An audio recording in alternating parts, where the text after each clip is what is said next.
Alright, so boom. The movie opens up and we get introduced to Kevin. He's basically this poor dude from the hood and just basically trying to find his way out, bro. He works at Foot Locker. He has a best friend named Benny. Now, this nigga Benny definitely is one of the biggest leeches I ever met in my fucking life. This nigga walked into Kevin's house, greeted his grandma, and then gonna take his breakfast. Yes, took that nigga Kevin's breakfast and started munching on that shit. Even the grandma was like, you cool, bro? Like, and then to top it all off, the nigga gonna have the audacity to go in his room and try to take his fresh new Jordans out the box. Like, gang, what?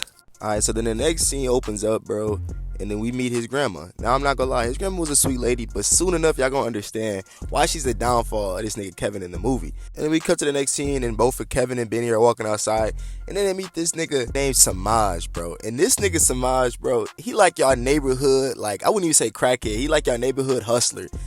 You know, he cut hair on the side.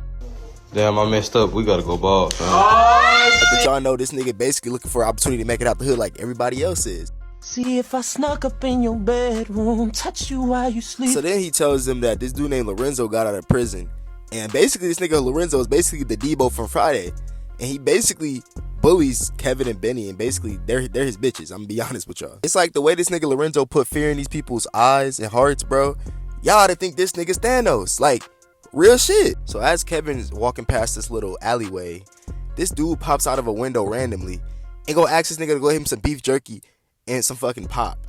I'm like, bro, what? Mind you, we don't even see this nigga's face. This nigga thinks he's mysterious and shit. Alright, so boom, the next scene opens up and we meet this fine, luckyless, good looking girl named Stacy. Now, I'm not gonna lie, bro, she slept on the whole movie. She's that good girl that's trying to, you know, always be good, always be right by Kevin's side. But low key during the movie, he was disrespecting her. So then we fast forward and end up meeting 4 of these broke ass, wannabe ass hood people, bro. Now, I'm not gonna lie, bro. All these niggas do basically sit on a fucking stoop the whole day, look at magazines, and wishing they were something that they could easily work for. My bad, I'm getting kind of mad. But look, y'all get the point. Mind y'all, bro. Lock this nigga up, bro. Turn 18 yet? Stop it. Lock his ass up! Lock his ass! Lock his ass up! So we fast forward to the next scene and we get introduced to a girl named Nikki Swayze. And I'm not gonna lie, bro, she basically the neighborhood thought. If y'all want to really compare her to somebody, she's basically India Love in the hood, gang. She getting ran through by every rich nigga. Now, this nigga Benny basically told Kevin, hey, bro, go ahead and, you know, slide over to Nikki Swayze and see what you know what I'm saying. And my nigga Kevin knew already. Yeah, she dubbing my shit. But of course, this nigga got persuaded, go over there. And guess what she did to this nigga? She handed this dude a bag of actual shit. Y'all can't make this up, dog.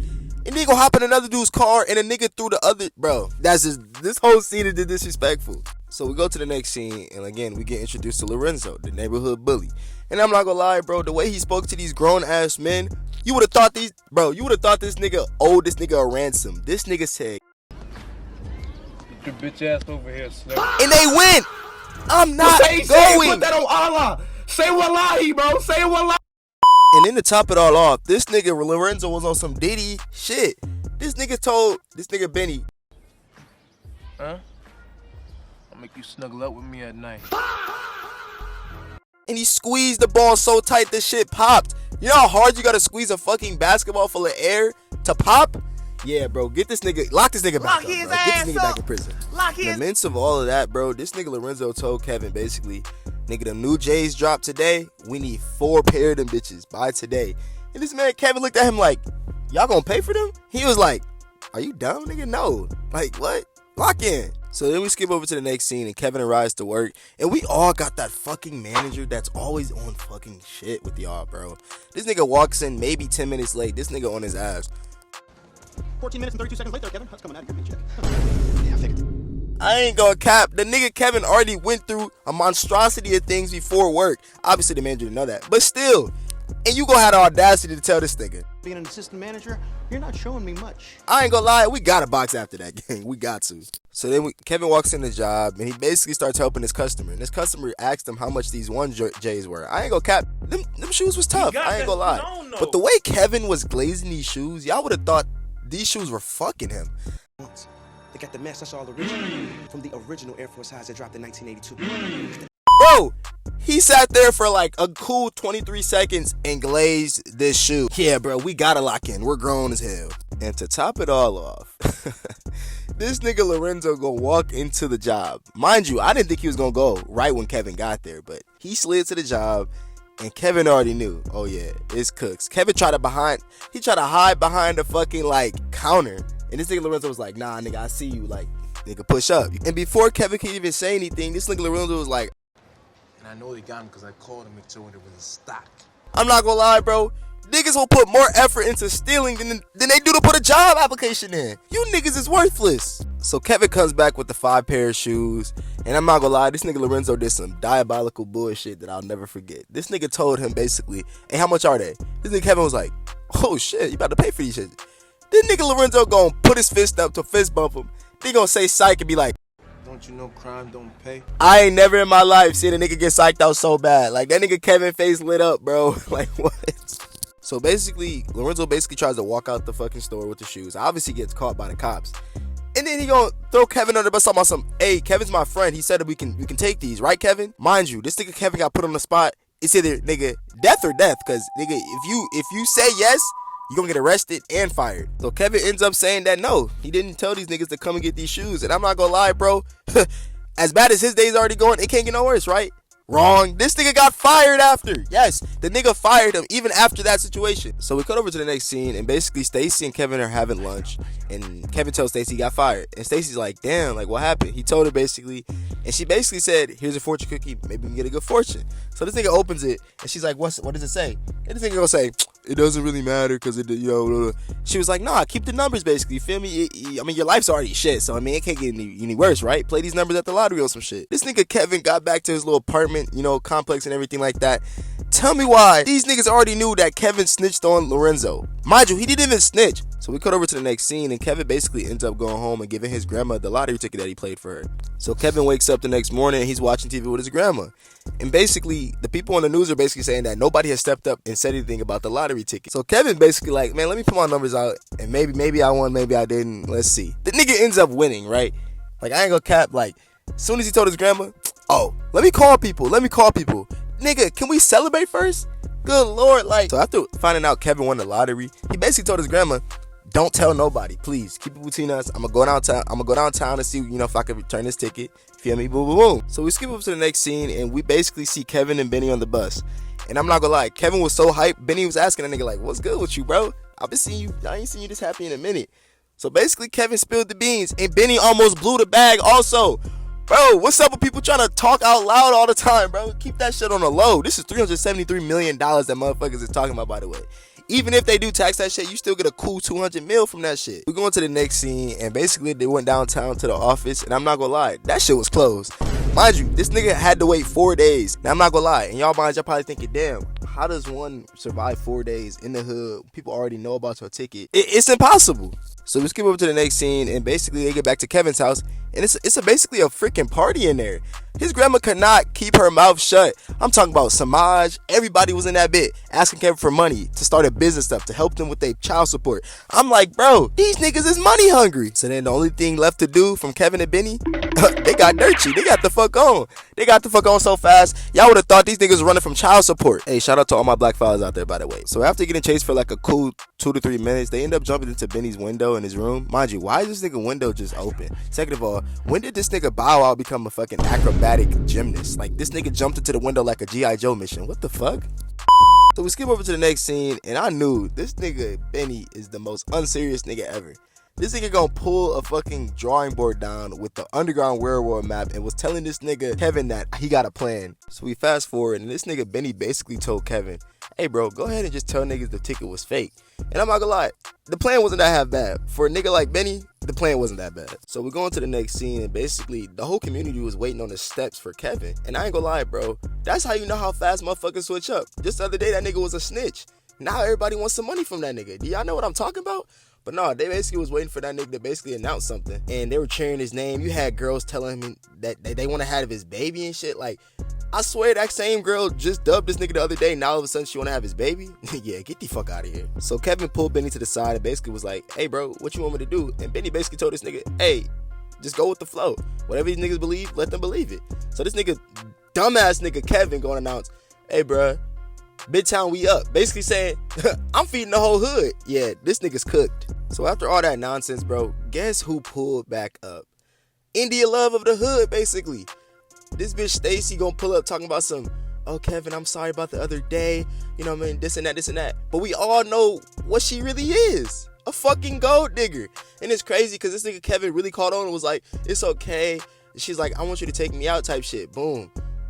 Now this nigga Kevin in a whole different misfit. And then reality snapped back for this nigga Kevin. This nigga basically was like, I'm just as broke as I was yesterday. I don't even got the money yet. I can't get the money till Tuesday. Then one of his stupid ass friends gonna say, oh, I know where to get some money. Nigga, if you knew where to get some money, why you ain't up there, my nigga? You sit on the stoop, talk about bad bitches and all that all day without having a job, but you know where to get some money. So basically, we cut over to the next scene, and this nigga basically took Kevin and his other friends to this like mob boss type of nigga. And basically, Kevin explained to him that he got a lottery ticket and he needs some money at the moment because he's trying to take a girl out. And the nigga, he respected it. He was like, you know what? I'll let you invest. I'm saying I'm a businessman, but don't cross me on some shit. But y'all know, everything comes with a price, bro. So I'm already knowing, yeah, if this nigga Kevin crosses nigga, this shit cooks. So we fast forward to the next scene, and as you know, you give a broke nigga money for the first time, you already know what they gonna do. These niggas went to jewelry, the shoe store, car shopping, you name it. This nigga Kevin basically took his mans out the hood. You know what I'm saying? I applaud this nigga. I was happy for this nigga at this moment. Then it was time for my nigga Kevin to take Nikki out on a date. You know what I'm saying? They all looking fly, got haircuts, jewelry. You feel me? They got that shit on though. But I ain't gonna lie. Why Nikki look back at Stacy watching them get into the truck? Mind you, I told y'all Stacy's humble, bro. She don't need too much. You know what I'm saying? She just be there for Kevin on some shit. So fast forward to the next scene, and this nigga Kevin basically had dinner with Nikki. Now I'm not gonna lie, this nigga think this place is a fucking Popeyes. This nigga go ask for a piece of fried chicken. Gang. They had a thing on the menu called a chicken piccata. The nigga didn't even know how to pronounce it. That's how you know you take a nigga out the hood. Niggas don't know nothing for real. I don't blame him. Like, we never had shit like that was good. But shit, he ain't the only one, bro. His whole crew was taken out the hood, and they really didn't know what to do with the money and everything. Even the security guard was feasting. I ain't gonna lie. Hey, it must feel good to have money, because the way he bossing that dude around, bro, I would have been quit the job. I ain't gonna cap. Mind y'all, he didn't even get the money yet, by the way. Meanwhile, we see Benny over there with his little John. He talking about he need a girl that can go to the strip club and church. What is wrong with this nigga, bro? So basically, Nikki ended up saying something in that nigga Kevin's ear. And obviously, by that nigga face, y'all could tell. The nigga definitely loved what he heard. So boom, they end up back in the room, which I can't really show this part, but I ain't gonna cap. Y'all know what probably was gonna happen. But then my nigga Kevin said he ain't going for none of that. Basically, he caught onto her little scheme. She wanted to get this nigga, well, she wanted this nigga to get her pregnant for the bag. And he was like, I'm not going. First of all, 370 million minus taxes, that's 200 mil. This nigga, unless he really invests, he living off of 200 mil for the rest of his life. That nigga gotta save up. So Nikki ended up kicking Kevin out. Bro took the walk of shame home. You know, I don't even blame that nigga, you feel me? Get your bag, gang. Fuck these hoes, you feel me? So as he's taking the walk of shame home, you remember that old man I told y'all that was under that stoop? That nigga told Kevin to basically come downstairs and talk to him real quick. Now, I ain't gonna lie, when Kevin went downstairs, bro, I kind of already knew what it was. It essentially was, that nigga was basically telling Kevin how he could make a change with that type of money. But Kevin was trying to hear that shit at first. So we fast forward to the next scene, and it's Sunday morning. That nigga Kevin and his grandma went to church. Now, mind you, I knew what it was when this pastor basically was like, get this nigga Kevin a standing ovation. You feel me? Brought him up on the stage, basically indicating that, oh yeah, this is our savior. As everyone's giving Kevin a standing ovation, Benny run through the door talking about Lorenzo's out of jail and he looking for you. And I ain't gonna lie, that nigga Benny smart. He basically told everybody, oh my God, Lorenzo's home. So everybody in church started hugging Lorenzo and everything like that to get him niggas time to run away, basically. Mind you, the pastor pulled out a weapon. Like, you in church pulling out a weapon, gang. What's good with you? As Kevin running outside, Lorenzo's boys already out there waiting for that nigga. Now, mind you, when Lorenzo came out, he basically was gonna give Kevin his praise. He's like, you know what? I'm gonna forgive you for the whole shoe incident, but I want that lottery ticket. Now, the person that what's his name hired to protect Kevin, that nigga was a bitch. Mind you, the nigga's 2 times that nigga Lorenzo's size. So he pulls a gun on Lorenzo. Lorenzo looks at him. He's like, you ain't never shot nobody in your life. You a punk, basically. I'm like, oh my, wait, what? So then the nigga Lorenzo takes the gun from him and keeps beating the shit out of him in some trash. Yes, bro, I'm talking about in some trash. So Lorenzo basically took Kevin on a little high-speed chase through the city. They ended up on the subway. Again, where the fuck is Bow Wow getting these acrobatic moves from? This nigga jumping through freaking train rails and shit. I'm like, what do you got going on? So after Bow Wow basically got away, he went on top of the roof with Benny. He's basically telling Benny like, yo, I don't want this shit. If this is what it takes, you can have this lottery ticket. I'm cool. everybody changing around me, this and that, you know, whoop-de-woo. Basically the hood story, you feel me? And Benny was telling him, you got the money to make a change. Benny was even saying he couldn't eat, that he broke. I can't eat. I'm broke, nigga. I'm broke. And you got the power to change that, kid. You know what I'm saying? And I understood where he was coming from. I ain't gonna lie. But y'all can't expect that nigga Kevin to just change everybody's lives. That's not how that shit works. Now we skip over to the next scene, and basically Kevin shows up at Stacy's front step. And I ain't gonna lie, if I was Stacy, I would have slammed her right in this nigga face, because it's like, you went for Nikki. You ain't even, you know what I'm saying? There's no genuinity with that. But you know what? She opened the door and they basically chopped it up about some shit. But then at the end, Kevin basically essentially told her that he loved her and he been wanting to be with her. So yo, she got mad at him. She was like, it took you that long to tell me. But then they end up, you know what I'm saying, doing it. I'm like, how the that even work? But you know what? Movie plot, you understand. So we skip to the next scene, and Kevin's basically outside of Stacy's house, and the nigga got knocked out by Lorenzo out of nowhere. The nigga hit that nigga with such a clean Mike Tyson uppercut, you would have thought, you would have never seen a nigga coming. So the next morning, Kevin wake up in Mr. Washington's house, and he like, why am I here? Mr. Washington got that nigga up off the stoop, put him in the house, let him rest on his couch. And then the next day, Kevin was on demon time. That nigga was looking for that nigga Lorenzo, basically telling everybody, telling him I'm looking for him. And it's on that, you know what I'm saying? He on that type of timing. He on BT. He'd even had, bro, tackling random community members on the 4th of July. Now, I ain't gonna lie, bro. That shit diabolical. I would have sat my ass right down after that, like, okay, let me chill. So Kevin and Benny came up with this diabolical plan to basically tell the neighborhood snitch that the ticket was fake. And of course, Samaj is a snitch, so he gonna tell everything. So the word got around to Lorenzo, mid-haircut, by the way. Oh, of course, Lorenzo was furious. So boom, Lorenzo pull up on that nigga like I said, like Debo, and he was looking for that nigga Kevin. He wanted all the smoke. So that nigga Lorenzo ended up finding Kevin. He basically was like, nigga, you gave me a fake ticket. Say that. I'm on that with you. Boom. So then this nigga Kevin, security guard, come out of nowhere trying to play save a hoe, save it so you don't be a hero and shit. And he got knocked out.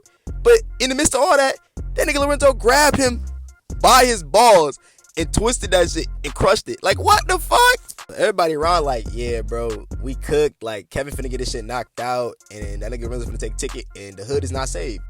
But this nigga Mr. Washington came out of nowhere, tapped that nigga Lorenzo's shoulder, knocked him clean out, feet in the air, everything. You would have thought the nigga Mr. Washington was in his prime. I'm like, yo. And yeah, that was basically it. That nigga Kevin ended up signing a lottery ticket. He ended up starting his own, you know what I'm saying, his own business. And yeah, them niggas basically live happy ever after. You know what I'm saying? He saved the hood on some shit. But if y'all boys really enjoyed that, man, look, one of the best hood classics out there, bro. I'm going to keep doing these, you know what I'm saying, hood classics for y'all boys. If y'all keep supporting, keep subscribing, man. I appreciate y'all boys. We almost at 120 subs. We staying down until we come up, twin. You feel me? But it's all love, man. It's been your boy Jug Core, man. And it's all love. I love y'all boys.